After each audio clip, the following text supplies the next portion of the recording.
Hermano y hermana, ya a la parte final de lo que se conoce, hermano, como la expiación de nuestro Señor Jesucristo, la expiación que Él hizo por su pueblo, de nuestros pecados.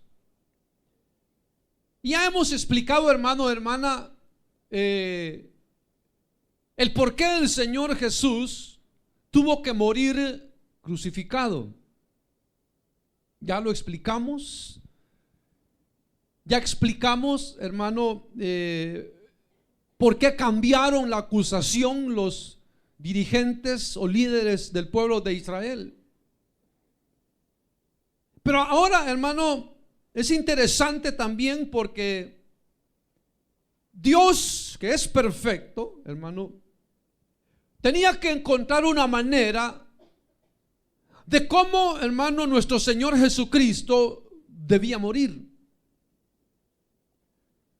Por la razón de que habían profecías que hablaban acerca de la muerte del Señor Jesús.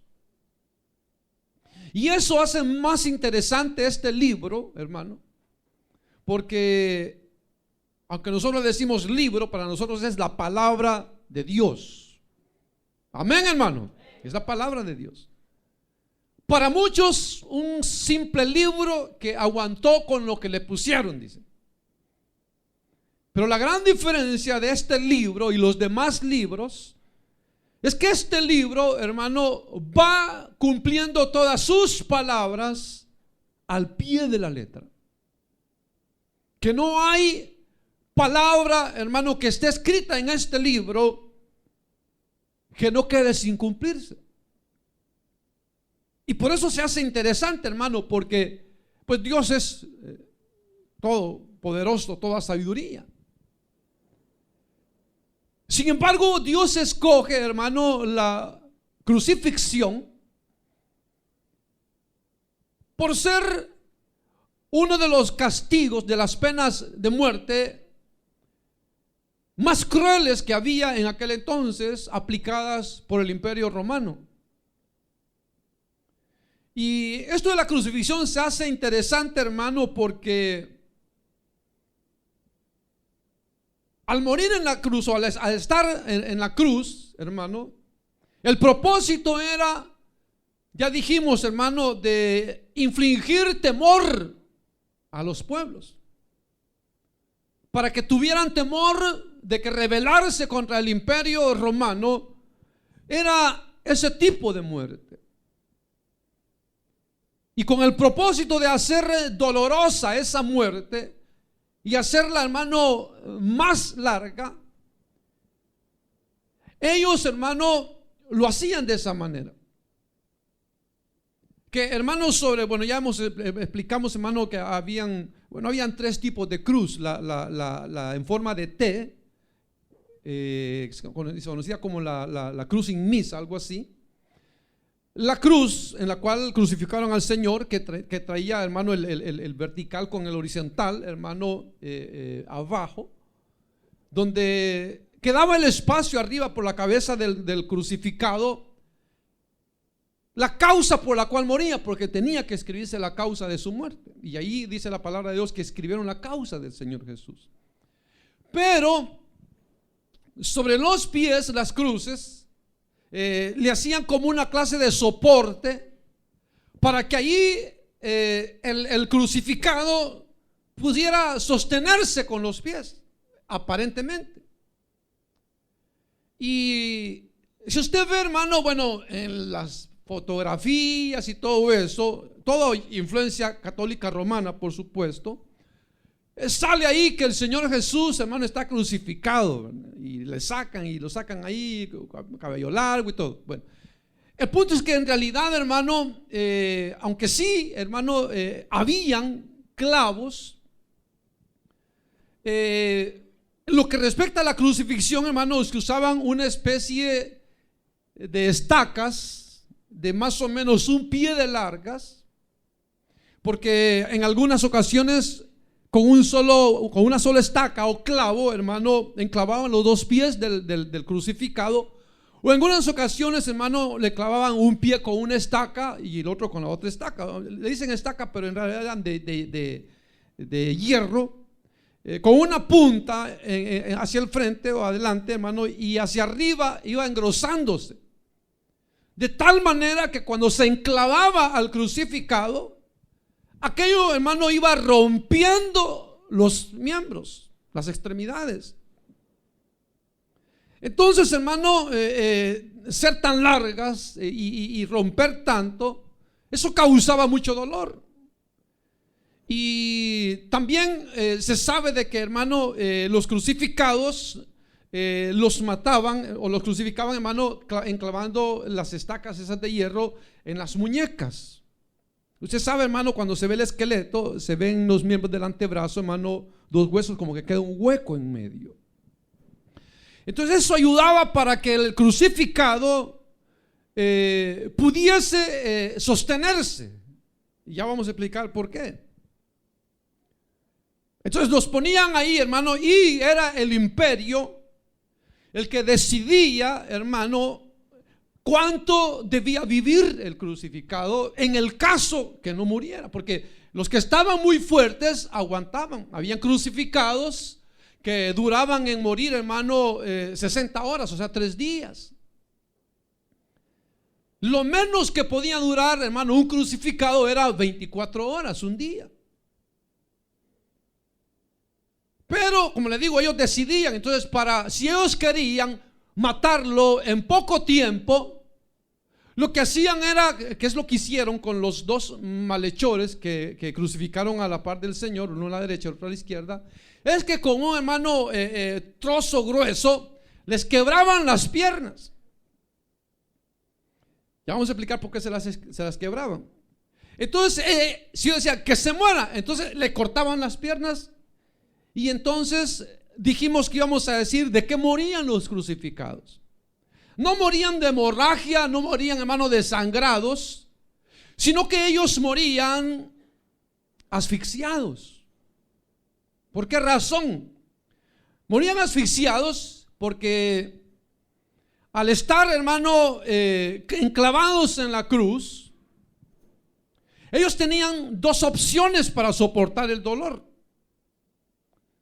Una era que podían con sus piernas sostener todo el cuerpo hasta que pudiesen soportar el dolor, y cuando ya no soportaban el dolor en los pies, entonces descansaban y se sostenían con sus brazos, o sea que hacían fuerzas con sus brazos para levantar un poco el cuerpo y de esa manera poder descansar del dolor de los pies. Usted puede hacer un ejercicio si quiere probar, y cuélguese de una vara gruesa, cuélguese por un buen rato y va a ver que después de un buen rato no va a poder respirar.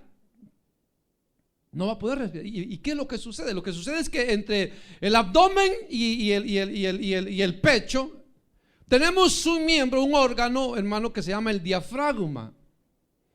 Entonces el diafragma se conoce como un órgano involuntario porque trabaja involuntariamente de la conciencia del hombre. Entonces el diafragma es lo que hace trabajar los pulmones. Si el diafragma está funcionando, los pulmones están respirando. Por eso uno no tiene que acordarse de que está respirando. Dice, ay, se me olvidó respirar, ¿verdad? O uno se acuesta y si se me olvida respirar, porque el diafragma está, hermano, trabajando, haciendo funcionar los pulmones. Entonces, cuando el cuerpo está pendiente de los brazos, colgando de los brazos, el diafragma, hermano, tiende como a tener choques, o sea, a dejar de funcionar. Y al dejar de funcionar, dejan de funcionar los pulmones, y es ahí donde se moría el crucificado. Entonces, como le digo, para soportar, hermano, esos dolores, el crucificado, en el caso que los dejaban que se murieran a su fuerza física, ellos hacían esos intervalos, hermano, dolorosos de uno y otro, porque cuando se colgaban de los brazos, después de un tiempo, comenzaban a perder el aire, dejaban de respirar. Y es cuando, hermano, se volvían con sus pies, hermano, para descansar de sus brazos. Pero igualmente, hermano, con sus pies enclavados, era un dolor tremendo. Así estaba, hermano, así era, hermano, no un juego, pero esa era la manera como el crucificado lograba vivir de 1 a 3 días. Pero ahora sucede algo, que como estaban celebrando la fiesta de la Pascua, recuerden que la fiesta de la Pascua duraba 7 días, entonces los judíos no querían, porque como llegaba mucho extranjero y mucho judío de todas partes, no querían que cerca, recuerden que están fuera de Jerusalén, porque en Jerusalén no se permitía crucificar a nadie. Pero ellos no querían tener el espectáculo ahí de los 3 hermanos crucificados. Entonces, por supuesto, por influencia de los líderes religiosos, hermano, deciden aparentemente matarlos. Pero fíjense, ellos supuestamente decidieron, Sin embargo, hermano, el Señor Jesús, fíjense, el Señor Jesús, hermano, no duró 24 horas, que era lo menos que duraba un crucificado. Sino que el Señor duró, bueno, según San Marcos capítulo 15, al Señor lo crucificaron a la hora tercera, que para nosotros es las 9 de la mañana. A las 9 de la mañana lo crucifican, a la hora tercera. Después de 3 horas, que era la hora novena, el mediodía de nosotros, las 12 del mediodía de nosotros, dice que, hermano, comenzó a haber tinieblas hasta la hora novena, que es las 3 de la tarde. Entonces, si hacemos cuenta, el Señor Jesús duró solamente 6 horas, desde las 9 de la mañana hasta las 3 de la tarde. Pero entonces, ¿por qué? Como le digo, hermano, aparentemente los hombres estaban cumpliendo su deseo de matarlo. Pero por otro lado, hermano, el libro de Dios, la palabra de Dios, hermano, tenía que cumplirse. Y como la palabra de Dios tenía que cumplirse, Dios tuvo, hermano, por así decirlo, hermano, que no quebrar una fuerza de la naturaleza, pero, hermano, que sucediera algo que no era común. ¿Por qué? Porque cuando ellos deciden, los judíos deciden que los romanos le quiebren las piernas a los crucificados, dice que se la quebraron al uno que estaba a su derecha, se la quebraron al otro lado, era un malhechor que estaba a la izquierda. Y cuando le iban a quebrar las piernas al Señor Jesús, se dieron cuenta que estaba muerto. Pero uno de los centuriones, para asegurarse que el Señor estaba muerto, dice que, hermano, le cruzó el costado con una lanza, y de su costado dice que emanó agua y sangre. Ahí se dieron cuenta que estaba muerto. Pero ¿qué es lo que pasa? Que la profecía decía que hueso suyo no iba a ser quebrado. Fíjense. Entonces, si el Señor no moría en 6 horas, le hubieran quebrado las piernas. La palabra de Dios no se hubiera cumplido. Pero viene Dios, hermano, para que su palabra se cumpla. Entonces Dios dijo: mi hijo tiene que morir antes de que le quiebren las piernas. Entonces, hermano, aunque aparentemente, hermano, los hombres están matando al Señor, en realidad, hermano, es la voluntad del Padre la que se está cumpliendo. Es la voluntad del Padre. Ahora, por otro lado, esa es una razón por la que el Señor murió, hermano, apenas en 6 horas. Bueno, uno puede decir apenas en 6 horas, pero, hermano, estar crucificado, enclavado por 6 horas, yo creo que se hace una eternidad para el que está ahí, ¿verdad?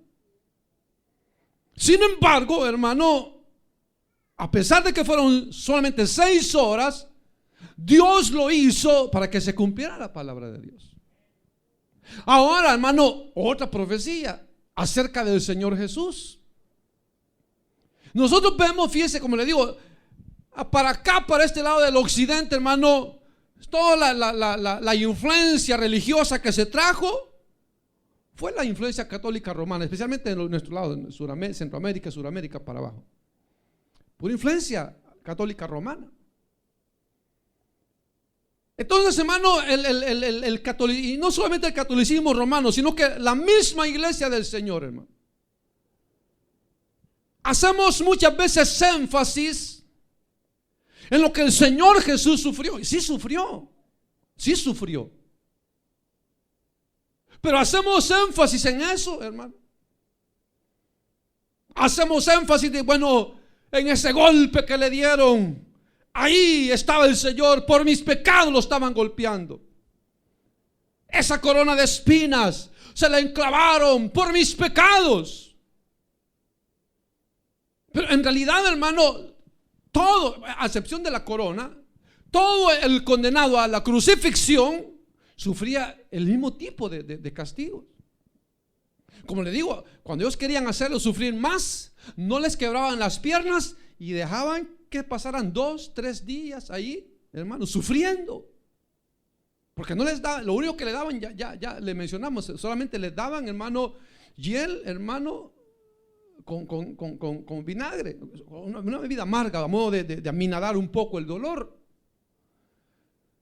Lo otro es, hermano, de que se hace énfasis en eso, ¿verdad? Hermano, en el sacrificio, en el dolor, hermano. Y como le digo, especialmente, hermano, los religiosos, hermano, hacemos énfasis solamente en el sufrimiento de él, ¿verdad?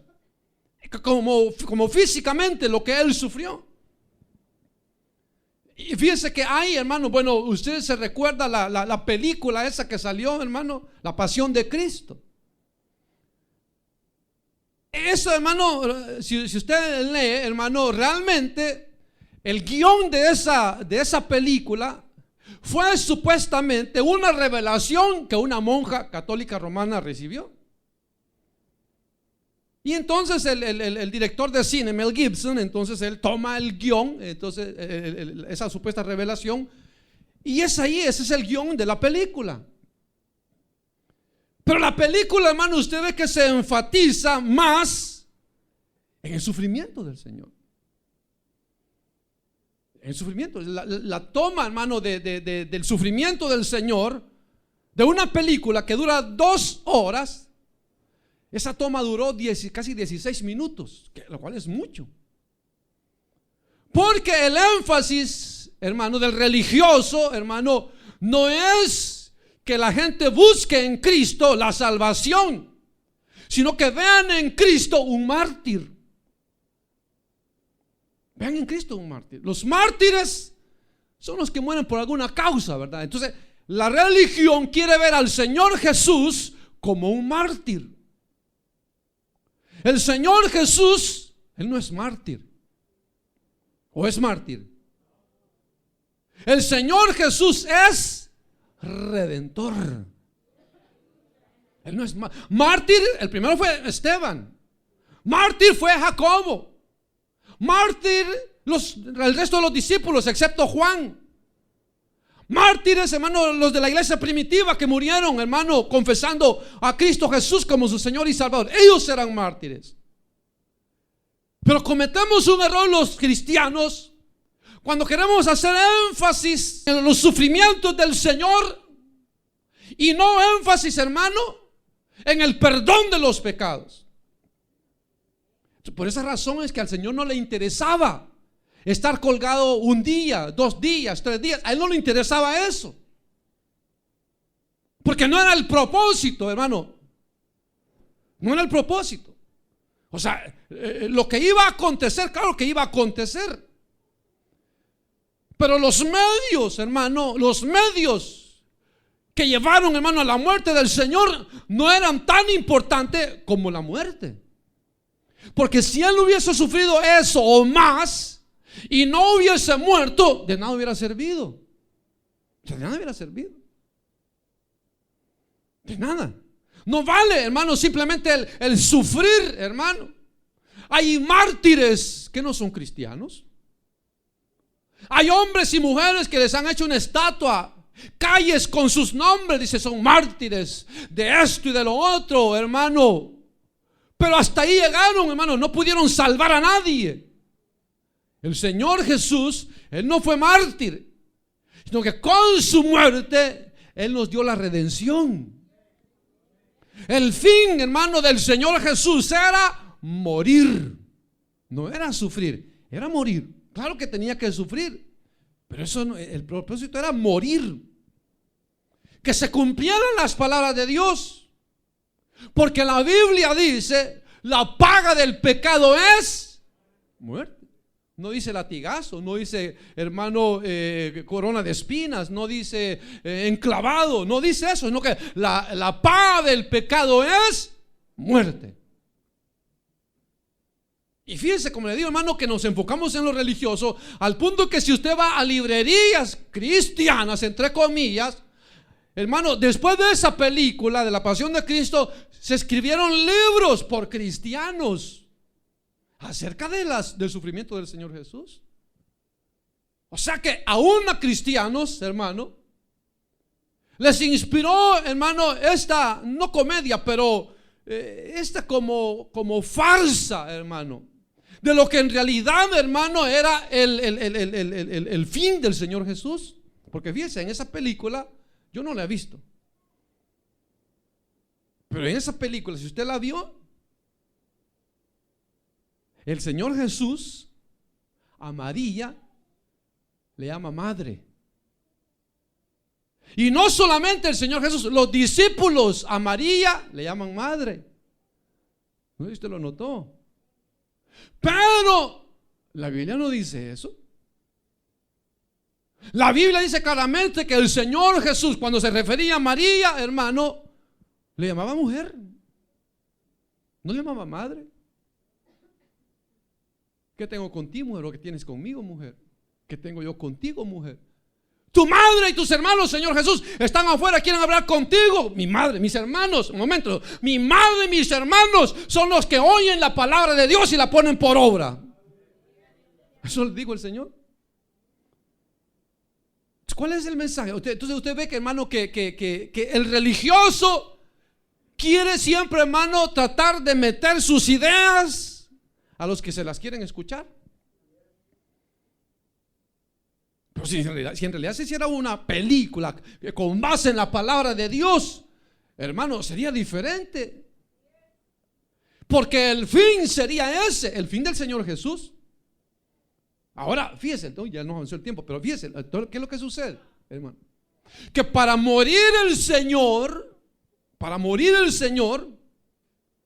tenía que haber, hermano, lo decretado por el Padre. Porque fíjese, hermano, si a usted lo ponen en un lugar y en ese lugar donde usted está le tiran basura, o sea, a usted le cayó basura y lo ensuciaron con basura. Pero si a usted lo hacen basura, es diferente ser basura a que le caiga basura. Entonces, ¿por qué lo digo?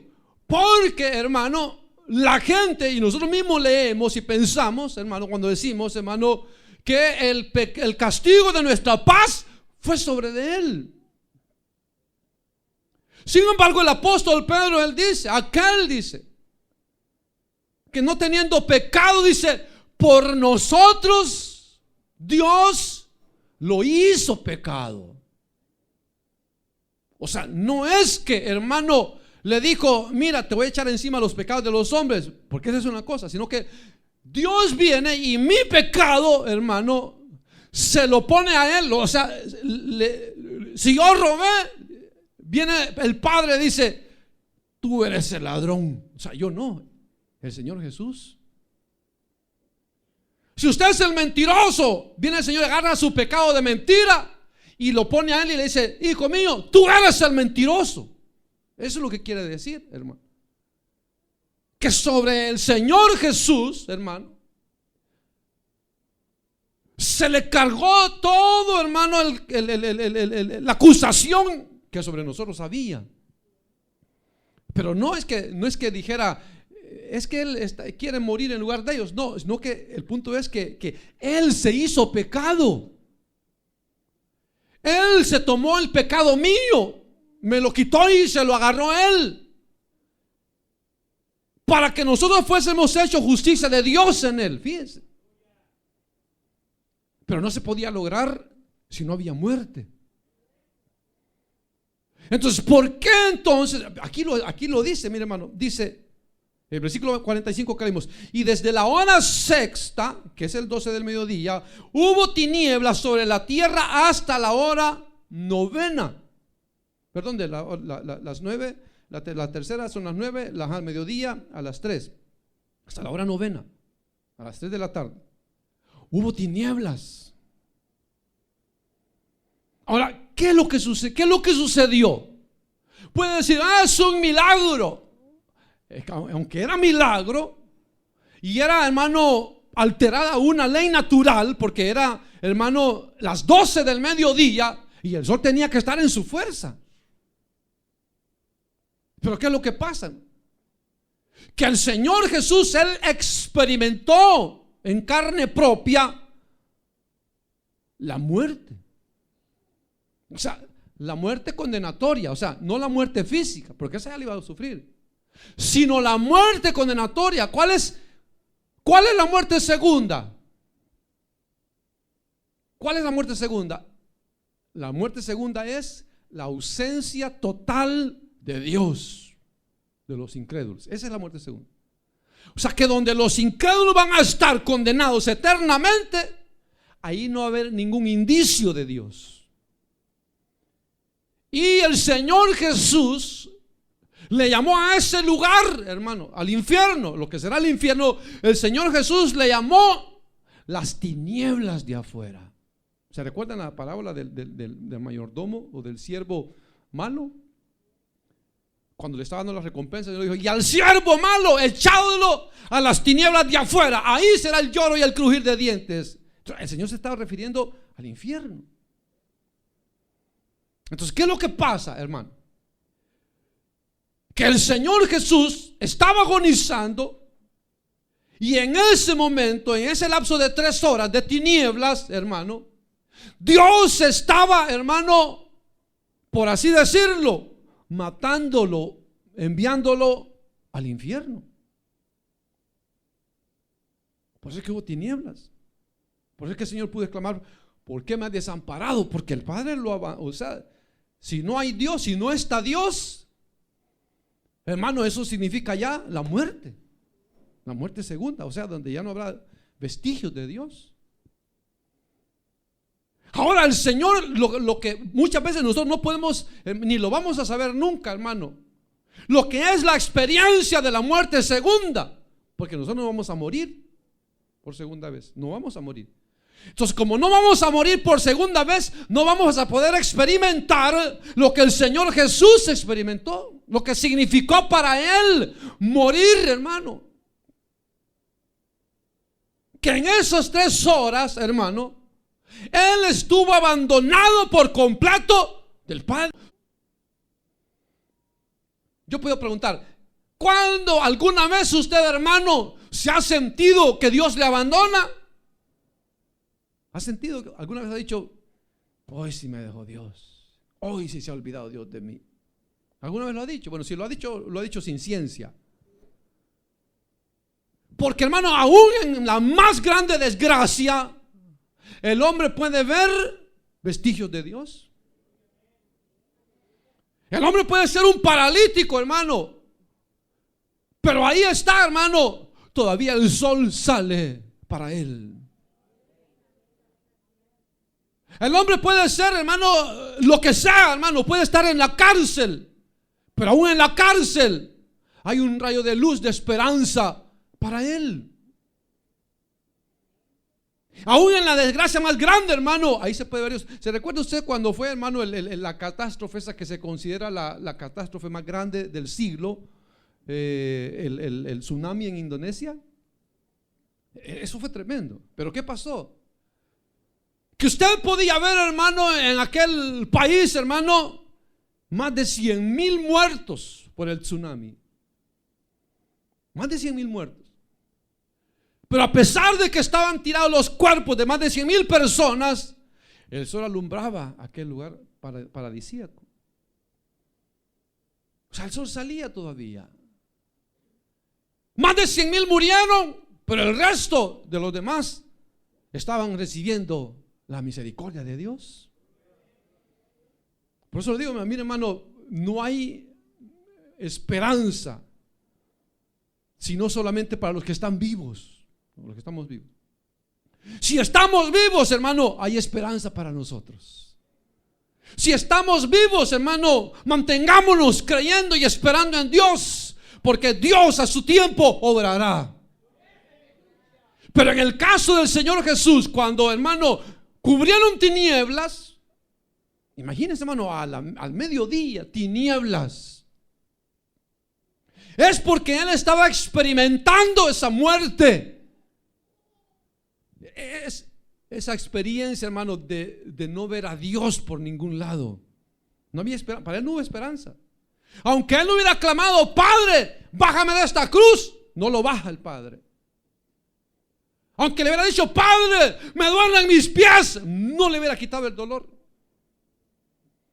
Aunque le hubiera dicho, Padre, la corona de espinas enclavada me ha dejado ciego, no le hubiera devuelto la vista. No le hubiera devuelto la vista. Porque Él estaba, hermano, dando su vida, muriendo para que nosotros recibiésemos la vida. Fíjense. O sea, de que lo que tuvo que sufrir, eso es secundario. Lo más importante es que Él tenía que morir. Porque si Él moría, ya está, nuestra redención estaba completa. Por eso le digo, el Señor Jesús no es un mártir, Él es un redentor. Y entonces dice, cerca de la hora novena, o sea, a las 3 de la tarde, Jesús clamó a gran voz diciendo, Elí, Elí, lama sabactani. Esto es, Dios mío, ¿por qué me has desamparado? O sea, Él sintió, bueno, no sé, o sea, literalmente vivió la experiencia de vivir o que Dios estuviera lejos de Él. Imagínense. Por eso lo que el Señor dice, hermano, de lo que celebramos hoy, el sacramento, que el que come y bebe de esta copa del Señor indignamente está viviendo una vida de pecado, una vida, hermano, que no agrada a Dios. No sabe lo que está haciendo. Y en lugar de comer y tomar bendición, están comiendo juicio, dice la palabra de Dios. Juicio. Pero fíjense, hermano, o sea, nuestro lugar era en la cruz. Quien tenía que estar crucificado ahí era usted y yo. Usted y yo, nosotros teníamos que estar ahí.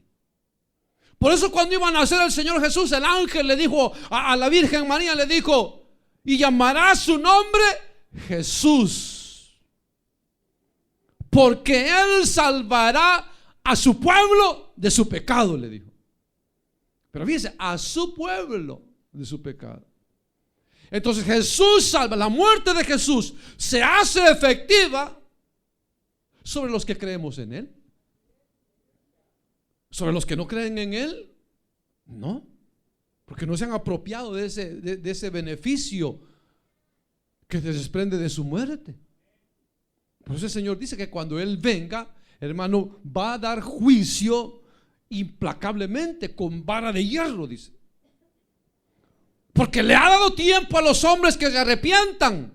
Ahí los tiene, ahí paciente Dios, ahí los deja, ahí andan, hacen lo que quieran, viven como quieran, buscan de Dios cuando quieren. Ahí los deja Dios, ahí los deja, pero ellos no saben que lo que están desperdiciando es una oportunidad más que Dios les da de un día más de vida. No lo saben. Pero el día que Dios dice, se acabó la oportunidad, se acabó la oportunidad. Es lo que hemos estado viendo en la doctrina, hermano, bíblica, de el estado intermedio, el estado de los muertos. ¿A dónde van los muertos? ¿Qué pasa con los muertos? ¿Qué pasa con los que mueren en Cristo? ¿Qué pasa con los que mueren sin Cristo? La Biblia lo explica claramente. Entonces, hermano, beneficio de perdón de pecados, ese beneficio está abierto para todos. De que todos nos apropiemos de ese beneficio, no todos. Luego dice, y algunos de los que estaban ahí al oírlo decían: a Elías llama a este. Y al instante, corriendo, uno de ellos tomó una esponja y la empapó de vinagre, y poniéndola en una caña, le dio a beber. O sea, como le digo, estaban en sintonía de otra radio, ¿verdad? No entendían lo que él estaba hablando. No les importaba lo que él estaba hablando. Lo que él sufría, no les importaba. No les importaba que él muriera, no les importaba. A él sí le importaba morir. A él sí le importaba morir. Tengo que morir, tengo que morir. Me es necesario morir, tengo que morir. Porque al morir, como él dijo, hermano, iba a atraer a todos hacia él. El único camino hacia la gloria eterna es Jesús. Aquí no hay santos, aquí no hay, hermano, dioses, diosesitos. El único camino a la vida eterna es Jesús. No hay otro. No hay otro. Así que, ¿qué vamos a hacer nosotros? ¿Lograremos comprender la magnitud de ese sacrificio? ¿Llegaremos a recapacitar y decir: realmente lo que Él hizo por mí es inmensamente grande? Realmente estoy viendo que lo que Él hizo por mí es porque me amó mucho. Me amó mucho. Por eso le decía yo, ¿verdad, hermano? Tan poco tiempo le damos al que nos da la vida entera. Tan poco tiempo. No hay tiempo para Dios, no hay tiempo. Hay tiempo para todo lo demás, menos para Dios. Nos acordamos de Dios cuando vemos que se acerca la sombra, las tinieblas de afuera. Cuando vemos que la muerte se asoma, entonces como que queremos buscar de Dios. Puede ser que Dios esté ahí, puede ser que no. Por eso el Señor dice en su palabra: buscad a Dios mientras puede ser hallado. Agarrad, asidlo entre tanto Él está cercano. Así dice la palabra de Dios. La sabiduría clama, dice, por las calles. Clama por las calles la sabiduría. Y los hombres no quieren oír la sabiduría. Entonces dice el Señor: por cuanto yo clamé y no quisiste escuchar mis palabras, cuando tú clames, yo no voy a escuchar las tuyas. Así dice Dios. Entonces, hermano, volvámonos a Dios antes de que sea demasiado tarde. No dejemos que la religión, que la religiosidad nos haga olvidarnos verdaderamente de lo que significa la muerte de Cristo Jesús. Afiancémonos de esa vida eterna y no nos soltemos de Dios. Y nos va a ir bien. Nos va a ir bien. Porque el Señor dice claramente, hermano, que les va bien a los que temen a Dios. Les va bien. Porque aunque, hermano, estemos enfermos, aunque estemos pobres, aunque no comamos, aunque lloremos, hermano, cuando se acabe esta corta vida y miserable vida, vamos a despertar en una vida gloriosa. Como dice el himno, ¿verdad? Aún no puedo comprender, aún no puedo asimilar lo que me ha sucedido.